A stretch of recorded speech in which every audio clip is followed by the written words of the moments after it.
ETF index mutual funds నేర్చుకుని stock మార్కెట్లో రాణించాలనుకుంటున్నారా? వెంటనే ఈ నెంబర్కి కాల్ చేయండి. నమస్తే రామ్ సార్. నమస్తే అండి. హ్యాపీ మనీ విజువలైజేషన్ ఒక 10 డేస్ నుంచి కంటిన్యూస్గా ఎపిసోడ్స్ మనం చేస్తున్నాం, ఫీడ్బ్యాక్స్ చూసాం. దాని తర్వాత క్లాస్కి ఎంతమంది వచ్చారు ఏంటన్న దానిపైన కూడా నేను చాలా పర్సనల్గా హ్యాపీ ఫీల్ అయ్యాను. కంగ్రాచులేషన్స్ సార్ మీకు కూడాను. థ్యాంక్ యూ అండి. అలాగే ఉమెన్కి సంబంధించి కూడా సపరేట్గా విజువలైజేషన్ క్లాస్ పెట్టాలి అన్న ఒక కాన్సెప్ట్ మనం తీసుకోవడం జరిగింది. చాలామంది ఉమెన్స్కి ఫైనాన్షియల్ ఫ్రీడమ్ అండ్ దాంతోపాటు ఫైనాన్షియల్ గోల్ని ఎలా సెట్ చేసుకోవాలన్న వాటిపైన అవగాహన ఉండదు. వాళ్ళు వర్కింగ్ ఉమెన్ అయి ఉండొచ్చు, బిజినెస్ ఉమెన్ అయి ఉండొచ్చు, హౌస్ వైఫ్ అయి ఉండొచ్చు. బట్ ప్రతి ఒక్కరికి ఇండిపెండెంట్ ఫైనాన్షియల్లో కోరుకుంటూ ఉంటారు. వాళ్ళకంటూ డబ్బుని స్వేచ్ఛగా ఖర్చు పెట్టుకునే అవకాశం అండ్ దాంతోపాటు స్వేచ్ఛగా పొదుపు చేసుకునే అవకాశం, ఇవి ఎక్కువ ఇన్వెస్ట్మెంట్ చేయాలని వాళ్ళకి ఆలోచనలు ఉంటుంటాయి. బట్ దానికంటే ఒక గోల్ని ఎలా సెట్ చేసుకోవాలన్న వాటిపైన వాళ్ళకి అవగాహన ఉండదు. ఒకసారి దీని గురించి తప్పకుండా అండి. మనం విజువలైజేషన్ ఫర్ విమెన్ అని స్టార్ట్ చేసినప్పుడు ప్రధానంగా 5 లక్ష్యాలతో స్టార్ట్ చేసాం. ఈ 5 లక్ష్యాలు ప్రతి విమెన్ జీవితంలో చాలా ప్రధానమైనవి, అవసరమైనవి. అందులో ఫినాన్షియల్ ఫ్రీడమ్ అనేది చాలా ముఖ్యమైనది. మన విజువలైజేషన్ మాట్లాడుతుండగా ఫినాన్షియల్ ఫ్రీడమ్ గురించి మాట్లాడకపోతే బహుశా మన ప్రేక్షకులు ఒప్పుకోరేమో. నేను ఒప్పుకోను సార్.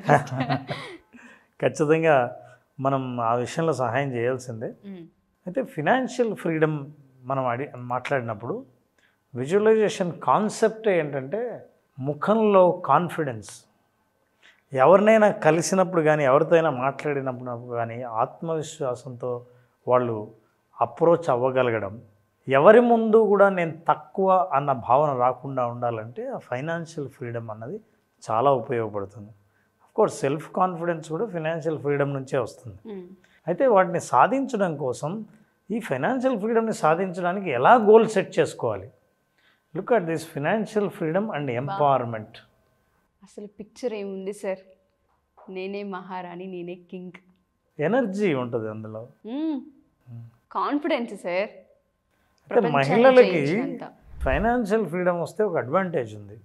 వాళ్ళు ఎప్పుడు వాళ్ళ కోసం ఖర్చు కంటే కుటుంబం కోసం ఖర్చు, పిల్లల కోసం ఖర్చు పెట్టాలని ప్రయత్నం చేస్తారు. సో ఫైనాన్షియల్ ఫ్రీడమ్ కుటుంబానికి మేలు చేస్తుందే తప్ప వాళ్ళకి ఏదో ఫ్రీడమ్ ఇస్తే మనం ఫ్రీడమ్ కోల్పోతామన్న భావన ఎవరికైనా ఫ్యామిలీ మెంబర్స్ ఉంటే అది చాలా తప్పు. అయితే చాలామంది ఆడవాళ్ళకి నేను ఫైనాన్షియల్గా ఫ్రీడమ్ సాధించాలి, నేను కూడా సంపాదించాలి, నేనేదో ఒకరి మీద ఆధారపడ్డాను అన్న ఫీలింగ్ నాకు ఉండకూడదు అని గట్టిగా ఫీల్ అయినప్పుడు ఎలా ప్లాన్ చేసుకోవాలి? ఈ ఫైనాన్షియల్ ఫ్రీడమ్ని సాధించాలంటే ఎలా? వాళ్ళకు క్లియర్ గోల్స్ ఉండాలండి. ముందు గోల్ సెట్టింగ్ చేసుకోవాలి. గోల్ సెట్ చేసుకుంటే తప్ప మీరు ఏ గోల్ రీచ్ అవ్వాలనుకుంటున్నారో మీ ఫినాన్షియల్ గోల్ ఏంటో అర్థం కాదు. ఎలా గోల్ సెట్ చేసుకోవాలో నేర్చుకుందాం. దీని తర్వాత వాళ్ళకున్న కొన్ని నమ్మకాలు ఉంటాయి, వాళ్ళని ముందుకు పోనీయకుండా ఆపే సెల్ఫ్ లిమిటింగ్ బిలీఫ్స్ ఉంటాయి. ఆ సెల్ఫ్ లిమిటింగ్ బిలీఫ్స్ నుంచి బయటపడాలి. బయటపడితే అప్పుడు నేను సాధించగలను, నేను అసలు సాధించలేను అన్నప్పుడు నేను ప్లాన్ ఇచ్చి ఉపయోగం ఏంటి? సాధించగలను అన్న నమ్మకం, ఆ నమ్మకాన్ని ఏర్పడిన తర్వాత మనకు ఒక ప్లాన్ ఉంటే ఈ ప్లాన్ను మనం ఫాలో అవ్వచ్చు. ఫర్ ఎగ్జాంపుల్ గోల్ సెట్టింగ్ ఎలా చేసుకోవాలో చూద్దాం. Number 1 creative. ఫర్ ఎగ్జాంపుల్ మీరు ఏదైనా వ్యాపారం చేసో లేకపోతే ఫినాన్షియల్గా ముందుకెళ్ళాలనుకునో, సేవ్ చేద్దామనో, మీకు మీరుగా నిర్ణయం తీసుకోవాలని అనుకున్నప్పుడు క్రియేటివ్గా ఏదైనా ఆలోచించండి, కొత్తగా ఆలోచించండి. ఇప్పుడు బిజినెస్ ఫినాన్షియల్ ఫ్రీడమ్కి కొత్తగా ఇన్వెస్ట్ చేయాలని అనుకున్నారు. మీరు క్రియేటివిటీ లేకుండా రొటీన్గా మీరు ఆలోచించి ట్రెడిషనల్గా ఆలోచిస్తే, అంటే మీ సాంప్రదాయంగానే మీరు ఆలోచిస్తూ పోతే సాంప్రదాయమైన ఫలితాలే వస్తాయి, మీరు అక్కడే ఆగిపోతారు. క్రియేటివ్గా ఆలోచించడం ఏంటంటే ఇప్పుడు సోషల్ మీడియా అందరికీ అందుబాటులో ఉంది. చాలామంది అవసరాలు మారుతున్నాయి, ప్రతి చిన్న విషయం ఫ్యాషన్గా మారిపోతుంది. మీలో ఏదో ఒక కొంత టాలెంట్ ఉంటుంది, క్రియేటివిటీ ఉంటుంది. ఆ క్రియేటివిటీని బయట తీసి ఆ క్రియేటివిటీకి మీ గోల్ని కనెక్ట్ చేయండి. అలా కనెక్ట్ చేయడం ద్వారా మీ ఆలోచన, మీ బిజినెస్ లేదా మీరు ముందుకు వెళ్ళాలనుకున్న మీ ప్లాను క్రియేటివ్గా ఉండడం ద్వారా మిగతా వాళ్ళకంటే మీరు సపరేట్గా నిలబడతారు. సో క్రియేటివిటీ అనేది ఉండేలా మీ గోల్లో చూసుకోవాలి. The second thing, the most important is life style. ఏంటి లైఫ్ స్టైల్? మీరు ఏదైనా బిజినెస్ పెట్టాలనుకున్నా, మీరు ఎంపవర్ కావాలనుకున్నా, మీరే కష్టపడి సంపాదించారు అని అనిపించుకోవాలన్నా మీరు మీ బిజినెస్ ప్లాన్ ఎలా ఉండాలంటే మీ లైఫ్ స్టైల్కు దగ్గరగా ఉండాలి. ఓకే. ఎందుకు లైఫ్ స్టైల్కి దగ్గరగా ఉండాలంటే మీ లైఫ్ స్టైల్లో ఉన్న వాళ్ళు ఎలా ఆలోచిస్తారో మీకు బాగా తెలుసు. Exactly true. మీకు సంబంధించని లైఫ్ స్టైల్ అనుకోండి, ఫర్ ఎగ్జాంపుల్ మీరు ఆ ప్రొఫెషన్లోనే లేరు, కానీ ఆ ప్రొఫెషన్ వాళ్ళ అవసరాలను తీర్చే బిజినెస్లోకి మీరు ఎంటర్ అయితే బహుశా వాళ్ళ అవసరాలు అర్థం చేసుకోవడంలో ఫెయిల్ అవ్వచ్చు మీరు.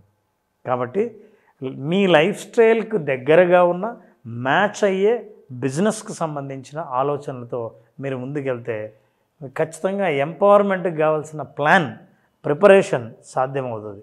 సో లైఫ్ స్టైల్ని దృష్టిలో పెట్టుకోవడం చాలా అవసరం. లైఫ్ స్టైల్ని పెట్టుకున్న తర్వాత what you need to understand is that empowerment.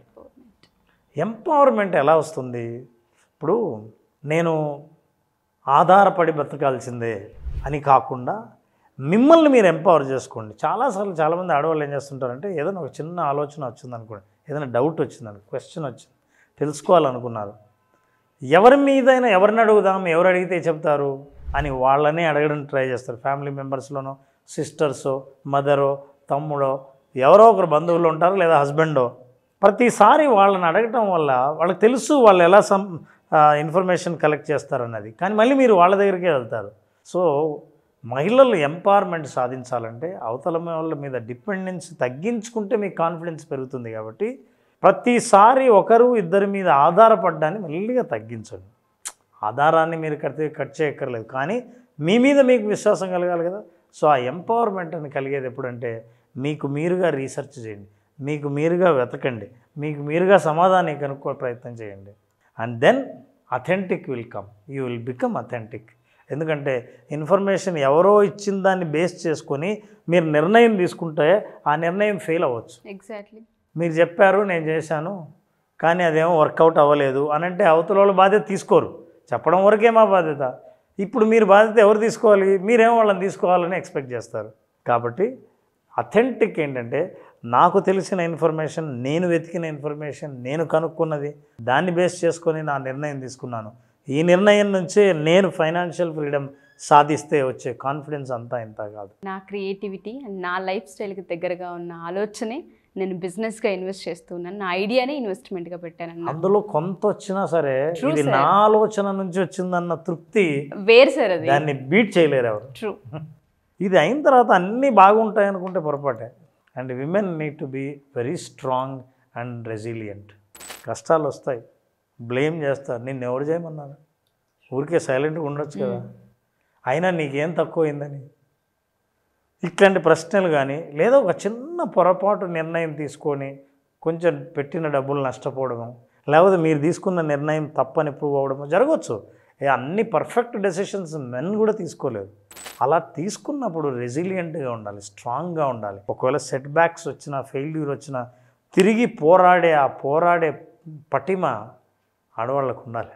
మీరు ఫైనాన్షియల్గా ఎంపవర్ అవ్వాలంటే ఊరికి అందరూ డబ్బులు చేతికి ఇస్తే మీరు ఫైనాన్షియల్ ఎంపవర్ అవ్వరు. మీరు జాగ్రత్తగా గమనించండి. బాగా డబ్బులు సంపాదించే భర్త తన చేతికి ఇస్తే అసలు ఏముండదు సార్, అందులో ఎటువంటి హ్యాపీనెస్ కనిపించదు, ఏమి హ్యాపీనెస్ ఫైనాన్షియల్ ఫ్రీడమ్ ఉంది అని ఏం అనిపించదు. కడుతున్నాం, మన చేతికి వచ్చే పే చేయాలి, ఇదే తప్ప ఇది నా కష్టం, నేను సంపాదించాను, నేను పే చేస్తున్నాను అనేది ఉండదు సార్. నా ద్వారా ఖర్చు పెడుతున్నాం అని అనుకుంటామే కానీ నేను ఖర్చు పెడుతున్నాను, నేను నిర్ణయించాను అన్నది. Exactly true.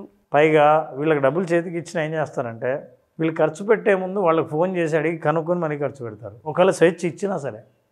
సో రెసిలియంట్గా ఉండి ఫెయిల్యూర్కి రిస్క్ తీసుకోవడానికి సిద్ధంగా ఉండి మీరు స్ట్రాంగ్గా ఉంటే ఖచ్చితంగా ఫైనాన్షియల్ ఫ్రీడమ్ సాధించడానికి కావాల్సిన మెంటల్ ప్రిపరేషన్స్ అన్నీ మీరు సాధించవచ్చు. అంతే కదండి. నేను చెప్పేది ఏంటంటే ఇందాక మనం మాట్లాడుకున్నది క్లియర్ అనేవి మాట్లాడాం. సి అంటే క్రియేటివిటీ, వీటి గురించి మనం లైఫ్ స్టైల్.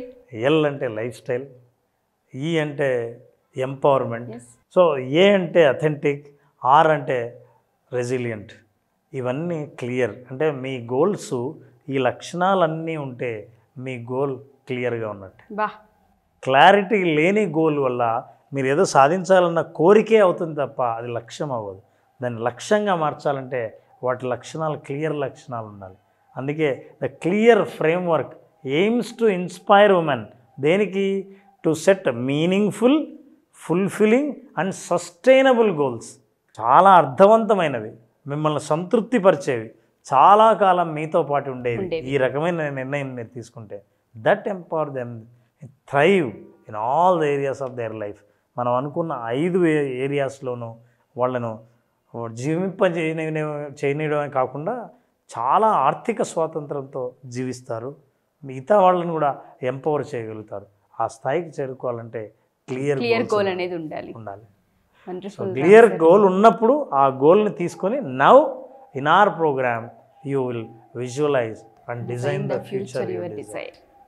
మీరు కోరుకున్న ఫ్యూచర్ని డిజైర్ చేసుకొని డిజైన్ చేయాలంటే విజువలైజేషన్ ద్వారానే సాధ్యం. బా వండర్ఫుల్ రామ్ సార్. చాలామంది ఆడవాళ్ళకు ఉంటుంది ఫినాన్షియల్లీ ఇండిపెండెంట్ అవ్వాలి అని. చాలామంది ఆడపిల్లలతో నేను ఈ మధ్యకాలంలో ఎంతోమందితో ట్రావెల్ అయ్యాను, ఎంతోమందితో ట్రావెల్ అవుతూనే ఉన్నాను. ఎందుకు ఇన్ని ఇయర్స్ తర్వాత బిజినెస్ పెట్టాలని ఆలోచన వచ్చింది మీకు, ఎందుకు ఇటువైపు టర్న్ అయ్యారు అన్నప్పుడు ప్రతి ఒక్క ఆడపిల్ల మాట్లాడే ఫీడ్బ్యాక్ నేను వింటాను సార్. చిన్న వయసులో పెళ్ళిళ్ళు అయ్యాయి, 15 ఏళ్ళు వెనక్కి తిరిగి చూసుకుంటే ఏమీ లేదు, ఇప్పుడు ఏదో ఒకటి సాధించాలి చెయ్యాలి అని మాకుంది. అందుకే మేము ఫ్యాషన్ ఇండస్ట్రీలో వచ్చి నేర్చుకోవడం కావచ్చు, డిజైనింగ్ సంబంధించి నేర్చుకోవడం కావచ్చు, ఫ్యాబ్రిక్ సంబంధించి నేర్చుకోవడం, మేకప్ కావచ్చు, ఇలా రకరకాలుగా ఏదో ఒకటి మేము కూడా నేర్చుకొని డబ్బులు సంపాదించాలి. ఫస్ట్ చేతి వృత్తి, ఏదో ఒక వృత్తి మా చేతిలో ఉండాలి, మేము ఇండిపెండెంట్ అవ్వాలి, మేము ఖాళీగా ఇంట్లో కూర్చోలేమనే ఆడవాళ్ళు చాలామంది ఉంటుంటారు. బట్ అలాంటి వాళ్ళకి ఎక్కడో ఆగిపోతారు, వాళ్ళకి గోల్ సెట్టింగ్ రాదు. అంటే బయటికి వెళ్ళడం ఎలా, అసలు గోల్ని ఎలా క్లియర్గా సెట్ చేసుకోవాలన్న పాయింట్ మీద వాళ్ళకి అవగాహన ఉండదు. మన విజువలైజేషన్ ఫర్ ఉమెన్ ఏ విధంగా వాళ్ళకి హెల్ప్ అవుతుంది అంటారు? మన క్లాసెస్ ఎప్పుడు ఉండే అవకాశం ఉంటుంది రామ్ సార్? కొన్ని మన సెషన్స్లో కూడా చెప్పడం జరిగిందండి. బిజినెస్ పెట్టాలంటే కూడా ఒక ఐడియాను బిజినెస్ ఎలా తీసుకెళ్ళాలి అనే విషయాన్ని కూడా మనం చెప్పాం. అవును. ఆ బిజినెస్ పెట్టి ఆర్థిక స్వాతంత్రాన్ని సాధించడానికి గోల్ సెట్ చేయడానికి కావాల్సిన మెంటల్ ప్రిపరేషన్ గురించి ఇప్పుడు మాట్లాడాం. సో విజువలైజేషన్ ఫర్ విమెన్, ప్రత్యేకంగా విమెన్ కంటే వాళ్ళు లైఫ్లో ముందుకు వచ్చి ఆత్మవిశ్వాసంతో జీవిస్తూ వాళ్ళ పిల్లల ముందు కానీ కుటుంబ సభ్యుల ముందు కానీ తలెత్తుకొని జీవించడానికి అవసరమైన విజువలైజేషన్ని అందించడానికి జూలై 25th నుంచి సెషన్స్ స్టార్ట్ చేస్తాం. July 25th. సో జూలై 25వ తేదీ నుంచి జరిగే 5 రోజుల పాటు జరిగే సెషన్లో డెఫినెట్గా విమెన్ ఈ ప్రోగ్రాం పూర్తిగా అటెండ్ అవుతే తన గురించి తానే కొత్తగా తెలుసుకునే అవకాశాలు చాలా ఇందులో కనిపిస్తాయి. తప్పకుండా సార్. ఇందులో ఒక్కొక్క ఎపిసోడ్ ఒక్కొక్క రోజు నుంచి వాళ్ళు చేసే హోంవర్కే వాళ్ళని కంప్లీట్గా వాళ్ళ పిక్చర్ని తీసుకొస్తుంది, మైండ్ సెట్ని మార్చేస్తుంది, క్లియర్ పిక్చర్ జీవితం గురించి అవగాహన కల్పిస్తుంది. సో అదే లక్ష్యంతో మనం స్టార్ట్ చేసాం. జూలై 25th నుంచి విమెన్ ఫర్ విజువలైజేషన్. డెఫినెట్గా సార్. చాలామంది ఆడవాళ్ళకి ప్రతి ఒక్కరికి నేను చెప్పేది ఒకటే, మా ఈ ఎపిసోడ్ మీ దాకా వచ్చింది అంటే యూనివర్స్ మీకు ఒక హింట్ ఇస్తుంది అని అర్థం. ఖచ్చితంగా వెయిట్ చేస్తూ ఉంటుంటారు, ధైర్యం సరిపోదు, ఇన్వెస్ట్మెంట్ ఉండదు, ఐడియా ఉండదు, ఎలా వెళ్ళాలో తెలీదు, సపోర్ట్ జరగదు, చాలా కారణాలు ఉంటూ ఉంటాయి. యాజ్ ఏ ఉమెన్గా నాకు కూడా తెలుసు ప్రాబ్లమ్స్ ఏ విధంగా ఉంటాయని. వాటన్నిటిని క్రాస్ చేసి ఒక స్టెప్, ఒక అడుగు ముందుకు వేయాలి అంటే మీకు ఇంత పెద్ద ఆపర్చునిటీ మళ్ళీ వచ్చే అవకాశం ఉండదు. జూలై 25th ప్రతి ఒక్కళ్ళ జీవితాల్లో రెండో ఫేస్ని చూపించే అవకాశం ఉంది. సో తప్పకుండా మీరు జాయిన్ అవ్వండి. కింద స్క్రోల్ అవుతున్న కాంటాక్ట్ నెంబర్ని కాంటాక్ట్ చేస్తే రామ్ గారి టీం మీకు పూర్తి వివరాలను అందిస్తారు. Thank you so much Ram sir. చాలామంది ఉమెన్స్ని ఇన్స్పైర్ చేసి బయటికి తీసుకొచ్చి ఒక చక్కటి ప్రోగ్రామ్ని ఇంట్రడ్యూస్ చేసినందుకు thank you sir. Thank you very much.